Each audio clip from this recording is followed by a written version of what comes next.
Hello, students. Today we are going to discuss the most important topic, language function. Standard 11th અને 12th માટે આ ખૂબ જ અગત્યનો ટોપિક છે.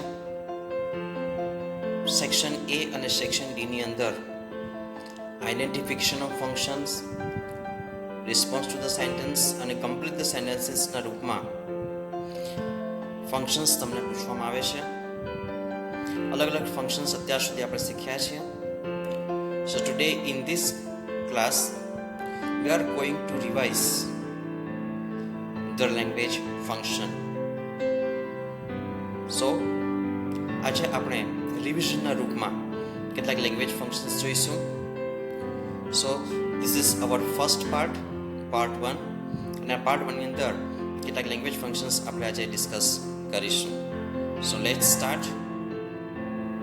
Okay, the very first function that we are going to see is expressing condition.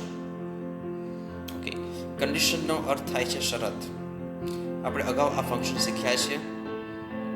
Simple condition જ્યારે બતાવવાની હોય ત્યારે એનો યુઝ સેન્ટેન્સમાં કેવી રીતના થાય છે એ આજે આપણે કેટલાક એક્ઝામ્પલ્સ દ્વારા જોઈશું. So let us first look at the language elements of this function. દરેક લેંગ્વેજ ફંક્શન માટેના લેંગ્વેજ એલિમેન્ટ્સ ખૂબ જ અગત્યના હોય છે. એક્સપ્રેસિંગ કન્ડિશન માટેના લેંગ્વેજ એલિમેન્ટ્સ છે ઇફ અને અનલેસ. ઇફ અને અનલેસનો યુઝ સેન્ટેન્સમાં થાય એટલે તમારે સમજી જવાનું કે આ સેન્ટેન્સ કન્ડિશન બતાવે છે. Expressing condition identification of functions માટે આ લેંગ્વેજ એલિમેન્ટ્સ યાદ રાખવા ઘણા જરૂરી છે. તો આજે આપણે એ પણ અલગ અલગ ફંક્શન્સના અલગ અલગ લેંગ્વેજ એલિમેન્ટ્સ પણ સાથે જોતા જઈશું. Okay, so now let's see some examples and let's try to understand this function. Okay, look at the examples. Number 1. If you work hard, you will succeed in life. If you work hard. અહીં sentence શરૂઆત થઈ છે if થી. જો તમે સખત મહેનત કરશો તો જીવનમાં તમને સફળતા પ્રાપ્ત થશે. આ એક સિમ્પલ કન્ડિશન છે કે જો આમ કરશો તો આમ બનશે, એક શરત છે. અને તેથી આપણે એને એક્સપ્રેસિંગ કન્ડિશન, સિમ્પલ કન્ડિશન તરીકે લઈ શકીએ છીએ. Look at the second one. If you don't hurry you will miss the train. Okay, જો તમે ઉતાવળ કરશો નહીં બરાબર તો તમે શું ચૂકી જશો? ટ્રેન ચૂકી જશો.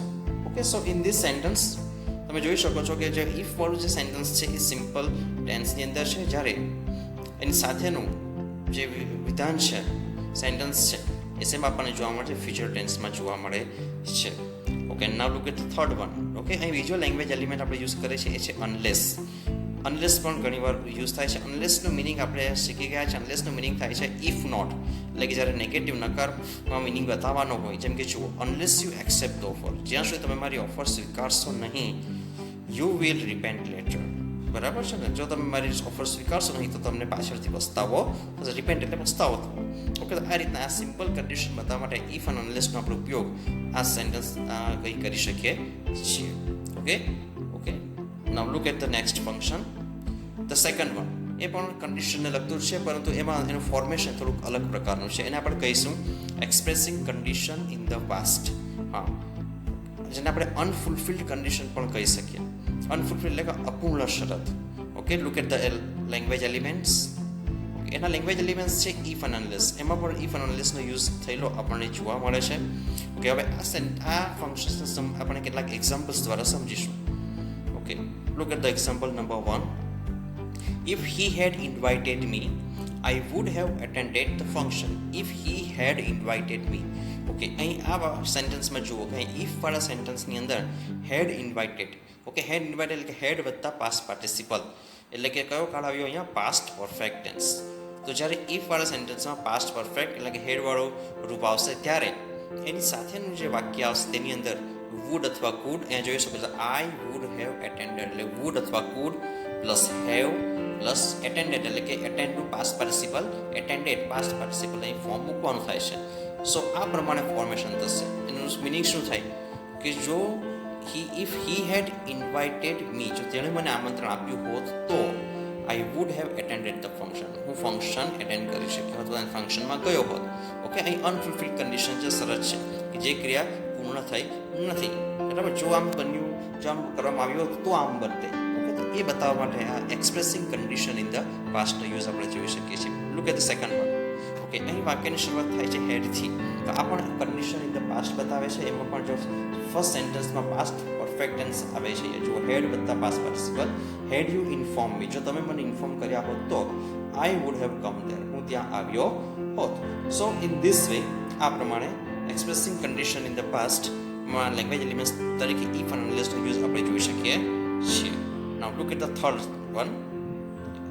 Okay, so next function, the most important function, that is showing comparison or comparing. બરાબર છે, ડિગ્રી ઓફ કમ્પેરિઝન્સ તમે શીખીને આવ્યા છો આગલા વર્ષોમાં પણ, સ્ટાન્ડર્ડ 9 10માં પણ.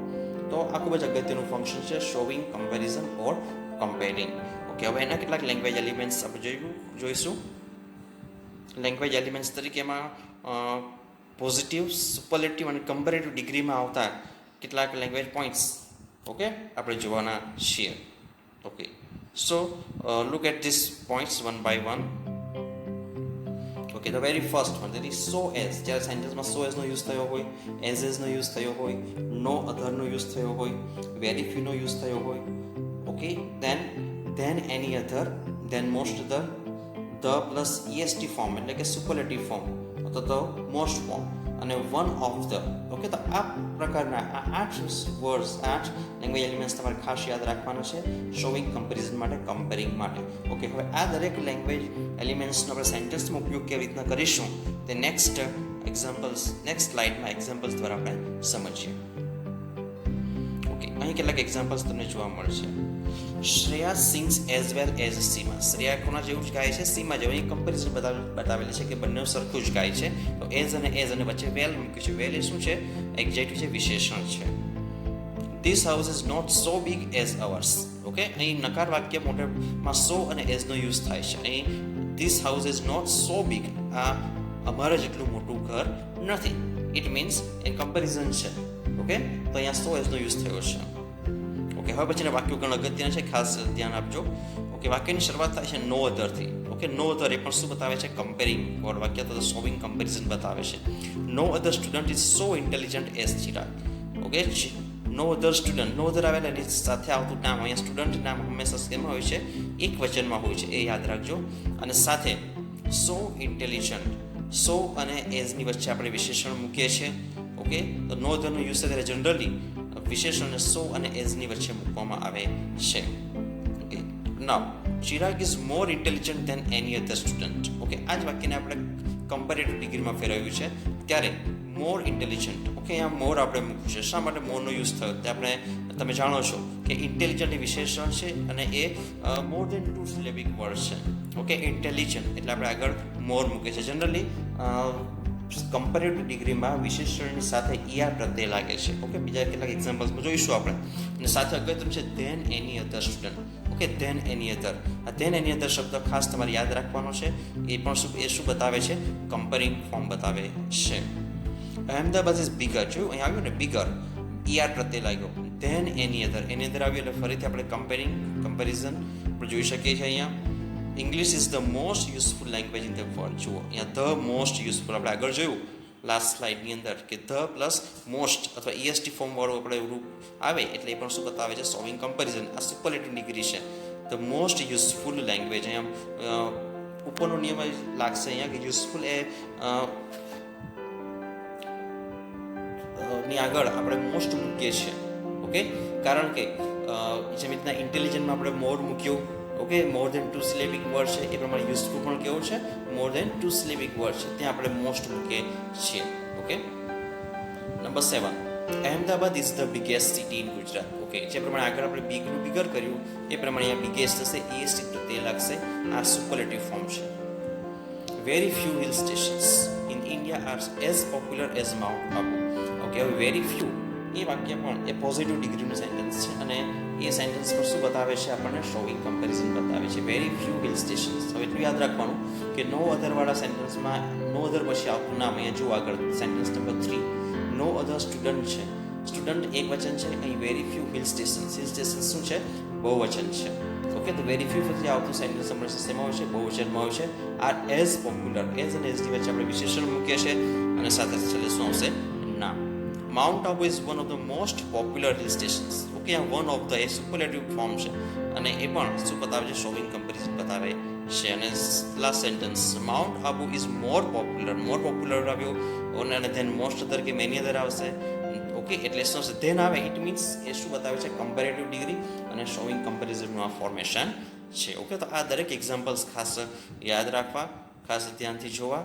Okay, now the next function.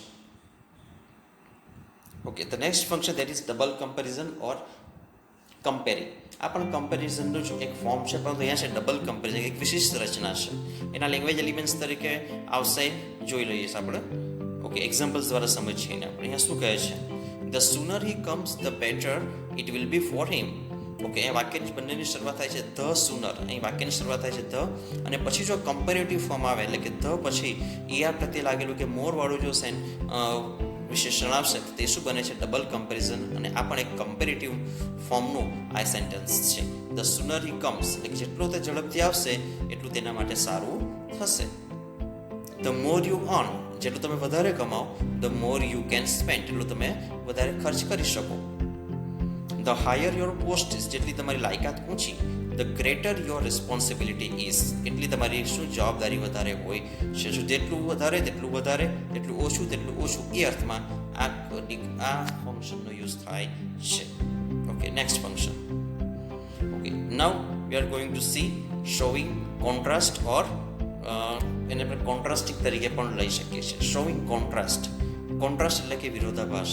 જ્યારે બે વાક્યની વચ્ચે વિરોધાભાસ હોય ત્યારે અલગ અલગ લેંગ્વેજ એલિમેન્ટ્સની મદદથી ઓકે આપણે સેન્ટેન્સને આપણે જોડી શકીએ છીએ અથવા સેન્ટેન્સ બનાવી ફોર્મ કરી શકીએ છીએ.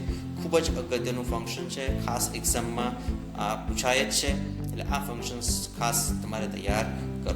Now look at the language elements. Okay, અહીં લેંગ્વેજ એલિમેન્ટ્સ આપેલા છે.